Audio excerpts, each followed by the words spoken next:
ጠቢብ ልጅ አባቱን ደስ ያሰኛል፣ ሰነፍ ልጅ ግን እናቱን ያሳዝናታል። የሀብት ድብ ለኃጢአን አይጠቅምም፣ ጽድቅ ግን ከሞት ታድናለች። እግዚአብሔር የጻድቃንን ነፍስ አያስርብም፣ የኃጢአን ሕይወት ግን ከምድር ያስወግዳል። የሐኬተኛ እጅ ችግረኛ ያደርጋል፣ የትጉህ እጅ ግን ባለጠጋ ያደርጋል። የተማረ ልጅ ብልህ ይሆናል፣ ሰነፍ ልጅ ግን ራሱን ተገዢ ያደርጋል። ብልህ ልጅ ከቃጠሎ ይድናል፣ ኃጢአተኛ ልጅ ግን በአውድማ ነፋስ የሚጨብጥ ይሆናል። ብልህ ልጅ በመኸር ጊዜ ይሰራል፣ ሰነፍ ልጅ ግን በመኸር ጊዜ ይተኛል። የእግዚአብሔር በረከት በጻድቃን ራስ ላይ ነው፣ የኃጢአንን አፍ ግን ሐዘን በድንገት ይዘጋዋል።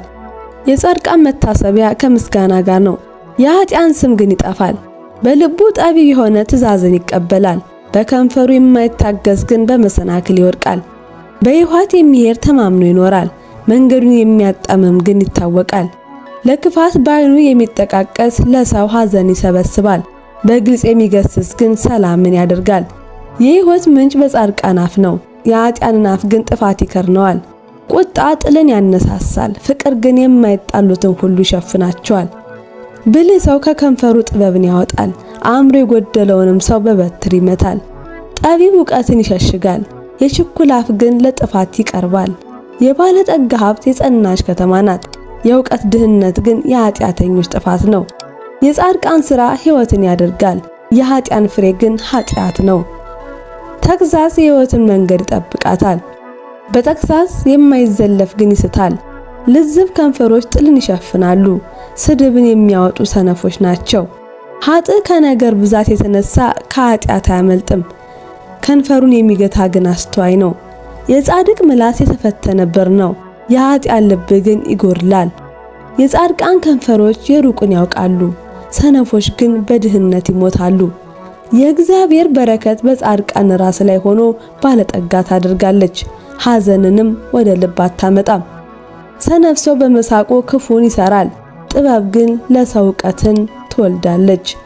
ኃጥእ ወደ ጥፋት ይመለሳል፣ የጻድቅ ምኞቱ ግን በእግዚአብሔር ዘንድ የተወደደች ናት። ኃጥእ እንዳውሎ ነፋስ እልፈት ይጠፋል፣ ጻድቅ ግን ተሰውሮ ለዘላለም ይድናል። ጨርቋ ለጥርስ ጢስም ላይን ጎጂ እንደሆነ ኃጢአትም ለሚሰሯት እንዲሁ ናት። እግዚአብሔርን መፍራት ዘመንን ያረዝማል፣ የኃጢአን ዕድሜ ግን ያጥራል።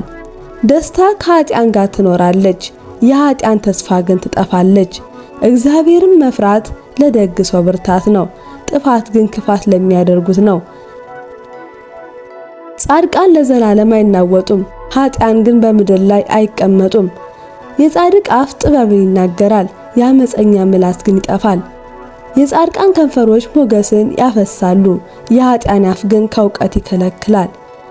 መጽሐፈ ምሳሌ ምዕራፍ 10 ከቁጥር 1 እስከ ቁጥር 32